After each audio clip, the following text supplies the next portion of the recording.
Tai štai pagrindiniai parko vartai. Neriam per juos į vidų.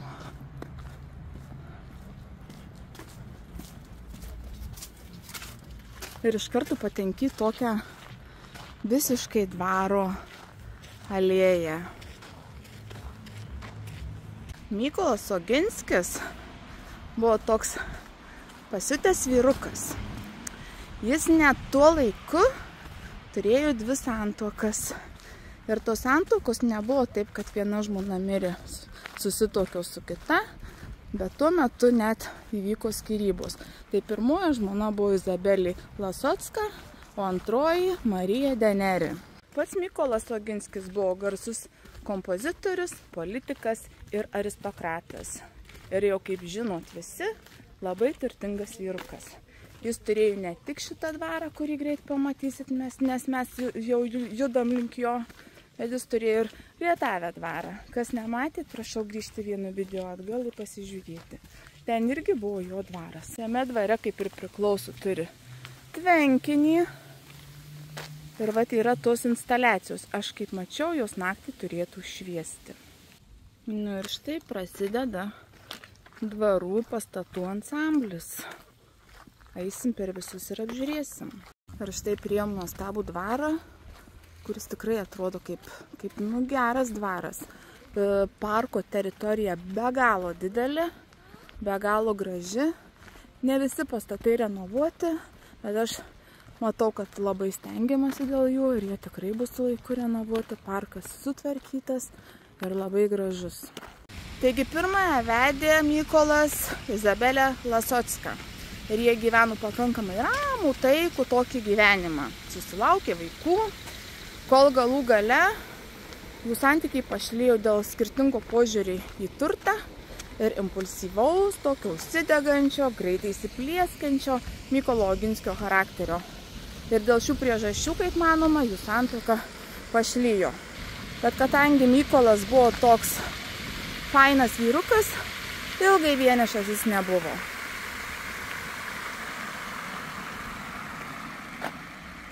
Nu kur čia būsi, kai tokius rūmus turi. Ir greitai Mykolas Oginskis visuomeniai pristatė naują žmoną, Mariją Deneri, gražią, charizmatišką italų kilmės moterį, kuri jau buvo tapusi našle. Kaip iš tų laikų rašytinių šaltinių matoma, tai Marija buvo labai graži ir charizmatiška moteris, bet buvo labai stipri asmenybė. Ir jos gyvenimas buvo pilnas romantikos ir skandalų.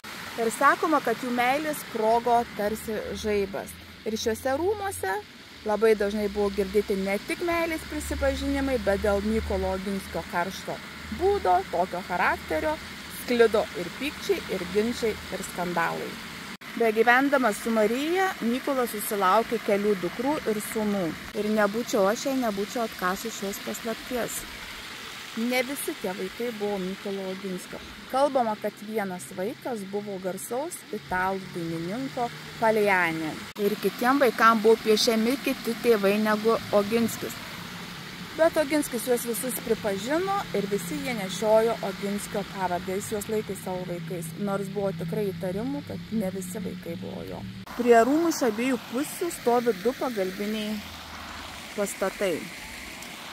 Tai šitas pagalbinis pastatas buvo vadinamas vakarinio oficina. Šioje vakarinėje oficinoje buvo įrengti svečių kambariai.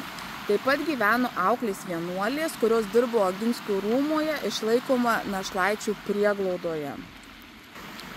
Taip pat 1883 metais buvo atidaryta 2-klasė mokykla, taip pat Oginskienės mokykla, tačiau konspiracijos sumetimais tą mokyklą vadino tiesiog namų ruošos ir rankdarbių kursais, būreliais tokiais, kad nebūtų uždrausta.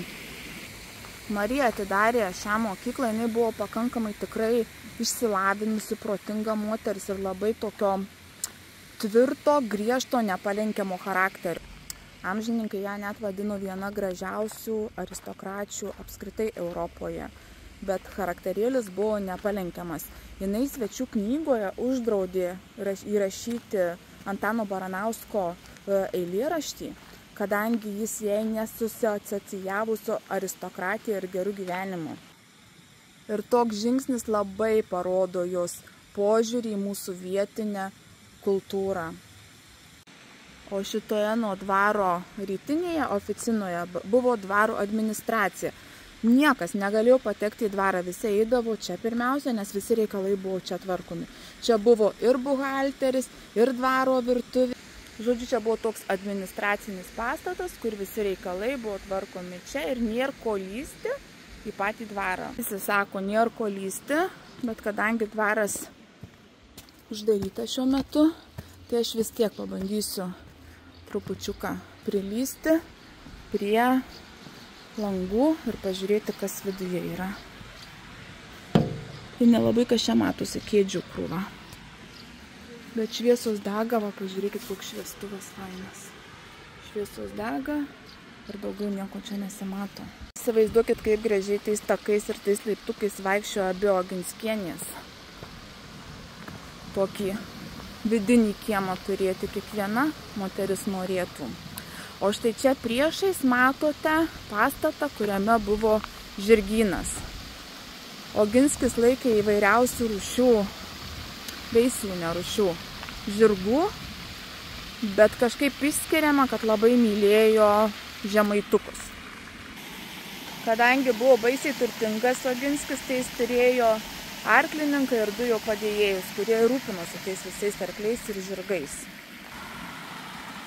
Jeigu jau turėjo tokį fontaną, tai žinokit, turint tokias arklidės, turėjo ir karietą, ir maniežą.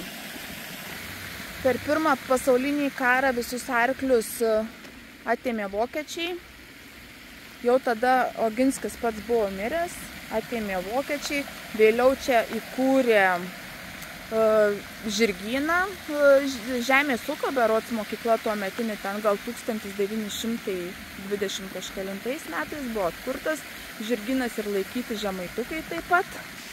Buvo taip pat padarę žirgyno mokyklą, o dabar čia vyksta visokiausi koncertai klasikinės muzikos.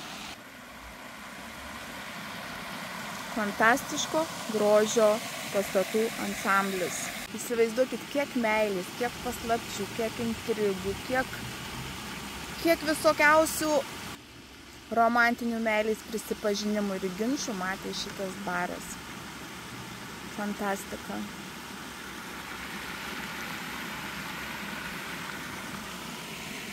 Taip einu, žiūriu, gėriuosi ir man kažkaip tai Gintaro muziejų primena kažkiek. Kažkokią menką menkutėlį dalykėlį.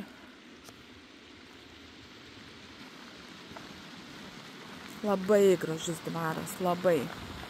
Pritrauksiu jum pažiūrėti angeliukus. Raituziukų nedaug, ne taip kaip Apytalaukio dvare. Kėdainių rajone, pažiūrėkit, kas nematė, ten nuostabaus grožio, tik nerenovuotas dvaras. O šitas dvaras irgi labai gražus, renovuotas, labai išpuoselėtas, prižiūrėtas, su gėlynais, su veikiančiais fontanais, su viskuo, tiesiog fantastiškai gražus. Ja. Jo, ten bus mano ąžuolas, ne mano ąžuolas, bet taip pavadinkim. Ir taip atrodo iš priekinės pusės. Pabandysiu prieiti prie langų, trupučiuką pafilmuoti, nors truputėliuką.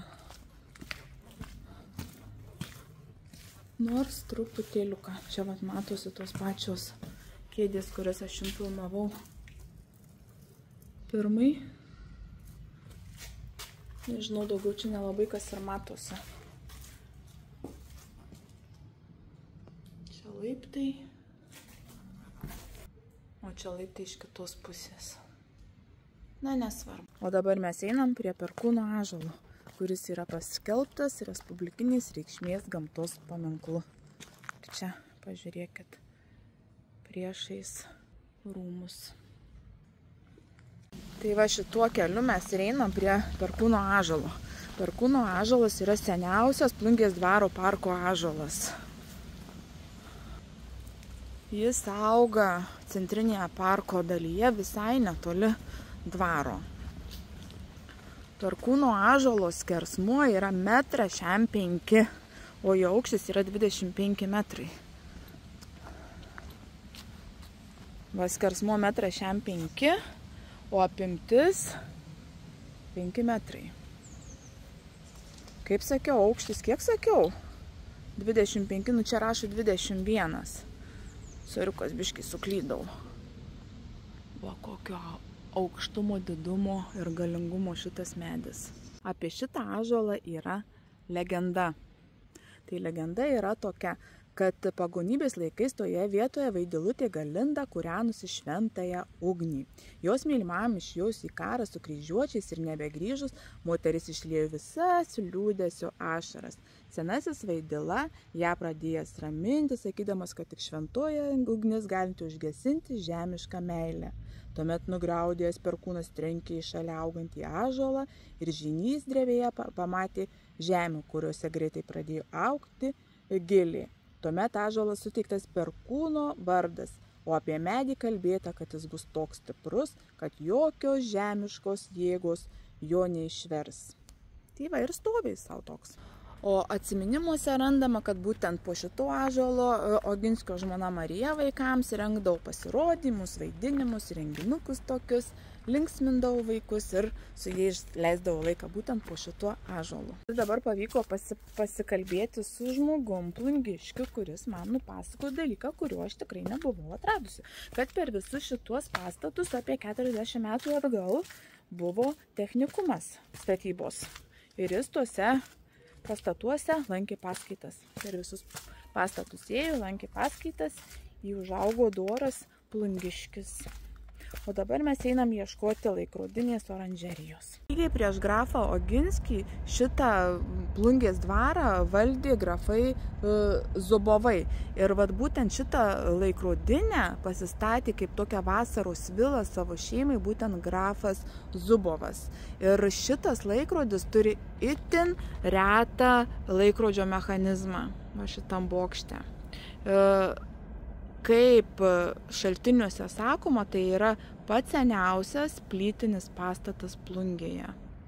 Grafai Zubovai Plungės dvarą valdė apie 67 metus. Po to nusipirko šitas dvarą būtent kunigaikštis Oginskis ir su kunigaikštiene Marija įrengė dar čia ir papildomai oranžeriją. Va, štai taip atrodė, nu aišku, jinai dabar čia atnaujinta, sutvarkyta, bet štai taip atrodė Marijos Oginskienės oranžerija.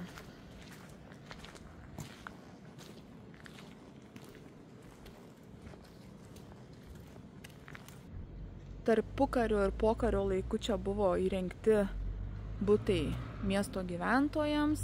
Vėliau buvo pastatas, kad iš vis tuščias stovėjo. Šiuo metu čia yra miesto biblioteka. Knygos matosi. Nuostabi miesto biblioteka. Kadangi tik skaičiau į vidų įeiti negaliu, nes yra sekmadienis, tai net nežinau. Čia sako, kad galima su virtualios realybės akiniais papulti į praeitį ir pasižiūrėti, kaip buvo anksčiau. Kad galima pasiklausyti, yra kažkokie tai aparatai, pasiklausyti, kaip auga augalai, labai keistai skamba, bet labai įdomiai. Tai jeigu kas nors iš Plungės žiūrėsit mano šitą video ir arba patvirtinkit, arba paneikit. Aš tą skaičiau, patikrint pati kol kas negaliu, tai nežinau. Ir va, yra knygų nameliai. Tarp kitų tokius knygų namelius mes irgi turim savo rajone, kur gyvenam prie namų, kur galima pasidalinti knygom. Tokių ąžuolų čia yra ne vienas. Ir šitas yra būtent laikrodinės ąžuolas. Ir va, tokia apimtis, toks aukštis, aukštesnis už aną, bet plonesnis, lieknesnis. Ten jaunas ąžuoliukas auga, pasivys kažkada. O čia, ponai ir ponios, yra ponas Bronislovas Lubys. Bronislovas Lubys buvo premjeras, kuris pasirašė po mūsų nepriklausomybės 1990 kovo 11 aktu. Būtent po tuo aktu yra jo parašas. Lubys premjeru buvo labai neilgai, lygiai metus laiko, o vėliau jis tapo verslininku gigantu, įkūręs gigantiškąją chemijos pramonės milžinę Achemą. Bet vien tik dėl jo turtų ir Achemų aš tikrai nedaryčiau šito reportažo. Lubys buvo žiauriai turtingas žmogus, jis valdė ne tik gigantišką įmonę savo, bet turėjo labai daug ir asmeninių lėšų ir labai rėmė mokslą. Jis padėjo atidaryti KTU chemijos ten tą laboratoriją, jis davė Vilniaus universitetui belė kiek pinigų, jis rėmė Klaipėdos universitetas, skyrė labai daug savo lėšų studentų stipendijom, kad tik jie galėtų mokintis. Lubys sakė, negaila man nei vieno savo cento, jeigu tik tai žmonės galės mokintis, kurti, išrasti, atrasti, sukurti ir padaryti. Svarbu tik eina, viskas į priekį. Jis labai daug atidavė savo lėšų, pastangų, mokslui ir žmonėm, kurie nori mokintis. Ir kadangi jis rėmė ne tik Kauną, Vilnių ir Klaipėdą, jis taip pat rėmė ir Plungę, prisidėjo prie kultūros, prisidėjo prie sporto, prie miesto gyvybės. Už tai jam žmonės pastatė šitą paminklą. Ne šiaip sau, jis čia žiūri į miestą susikaupęs, žmonės jį mylėjo ir yra dėkingi už tai, ką davė Lubys savo miestui. Štai va, ir turim mes jo statulą pastatytą kaip garbės miesto piliečiui. Jeigu kada bus šitam parke, nepraeikit pro šitą paminklą šiaip sau. Tai žmogus, kuris investavo į mūsų vaikus, į mus pačius, kad mes turėtume ateitį, kad būtume išsilavinę ir į mūsų pačią Lietuvą, į Lietuvos ateitį tikrai nemažai investavo. Už tai, kai praeisit, žinokit, kodėl stovi šitas žmogus, kodėl jis turi paminklą ir aš netgi norėčiau pasakyti jam ačiū, nes aš pati baigiau KTU universitetą ir kur nemaža dalim jis prisidėjo prie to, kad aš jį baigčiau. Ar atsisveikinant noriu pasakyti, kad tai jis darė tyliai, be jokių afišavimusi, be jokių pompastikų, tiesiog tyliai aukojo ir niekam to nesigyrė ir nesakė. Štai tokioj gražioj vietoj stovi pono Bronislavo Lubio statula, kuriai ne statulai, pačiam Lubiui reikia sakyti. Ačiū, kad mes turim mokslą, kad turim Lietuvos ateitį, dėl kurios jis tikrai nemažai prisidėjo. Jie neturi kaskelių su vandeniu, bet jie turi vandenį už dyką.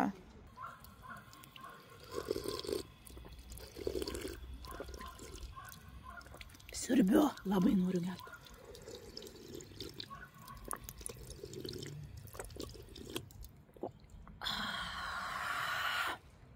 Man to už tikrai yra gerai. Žmogus, kuris užėmė pirmą vietą savo gyvenime. O dabar mes einam pramogauti. Plungiškiai tai žino, ką reiškia šitie laiptai. O jūs dabar pats sužinosit. Tai yra žemaitiški posakiai. Išverskit man, prašau. Konto aš do. Konto tai ką tu turbūt to. Aš do tai nežinau, du gal. O Jėzau, net neperskaitau. Veizėk, kur eini. O, žiūrėk, kur eini, šitą žinau. Tada. Nevaipykęs, kaip biesos prieš žaibus. Nesivaipyk, kaip biesas prieš žaibus. Susiraukęs kaip naginė. Oi, kai geras. Viens traukėts, vėl nelauk. Varna numėta, kita įveita. Meškė gėmės į mešką įveizė. Žinot šitą, ne? Kaup kaip velks avietinė, ne? Išėja kaip ežys meilių. Gruobs gruobą rin. Išstepęs kaip šo. Smertis įdontis neveis. O Jėzus Marija. Nu, žiopluoma vaistų nėr. Tikrai pritariu. Įkaipy. Meilė, neseilė, nenorisi. Paskutinis kaip ratų tekenis. O mes sakom paskutinis kaip supuvęs kiaušinis. Nu, įkvit. Įkvit tikrai. Ir šitam parke tikrai yra kvit. Turėjom ateiti per Laisvės alėją, nusukam, tai dabar per Laisvės alėją ir grįžtam. Tai yra Plungės Laisvės alėja. Ir ten yra gale tas obeliskas, kurį aš jums filmavau. Tai kaip ir apėjom ratuką. Nei mažą, nei didelį. 16 000 žingsnių. Nei mažas, nei didelis, dar keli objektai neaplankyti. Nežinau, ar aš juos šiandien aplankysiu, gal rytoj pasiliksiu. Nežinau, matysim. Video, man atrodo, ir taip gausis pakankamai ilgas. Bet aš kaip ir esu sakiusi, negalima iš dainų žodžių išmesti. Jeigu gražu, tai turi būti. Tai galbūt bus video 1, galbūt bus 2 iš dainų žodžių. Neišmesiu, nenoriu mesti ir tikrai nemesiu. Viską pamatysit, ką aš mačiau. Nes yra ką parodyti, Plungė. Be galo graži. Va, visur gėlynai. Į kaip jų neparodyti, jeigu jie tokie nuostabus. Tai vienu žodžiu. O, čia tai vaikelį nemačiau. Čia nemačiau, Plungė manęs nesiliauja stebinusi. Jau atrodo viską parodžiau. Viską jums parodžiau, nufilmavau ir pati mačiau ir va. Plungė nesiliauja stebinusi. Fantastika. Ir pažiūrėkit. Plungė nebūtų Plungė. Tu tikrai labai nuostabi. O mes jau grįžom, gulim ant Oginskio hotelio patalinių pagalvių ir ruošiamės nakčiai. O rytoj susimatysim kitame video. Važiuojam į Platelius, važiuojam apžiūrėti Plungės rajoną. Tai būtinai laukit sekančio video, kuris tikrai bus įkeltas pakankamai greitai po šito video.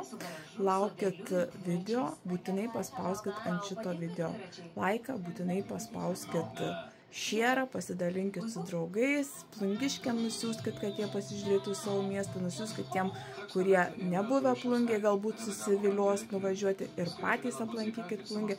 Būtinai pakomentuokit, jeigu kažkokių klaidų įsivėlė, kadangi aš nesu plungiškė, istoriją visą ieško internete, tai jeigu kažkur kažkokių netitikimų bus, man visada įdomu sužinoti. O šiaip tai labai ačiū, kad žiūrėjot, būtinai padėkit tą laiką, būtinai parašykit komentarą ir iki susimatymo Plateliuose.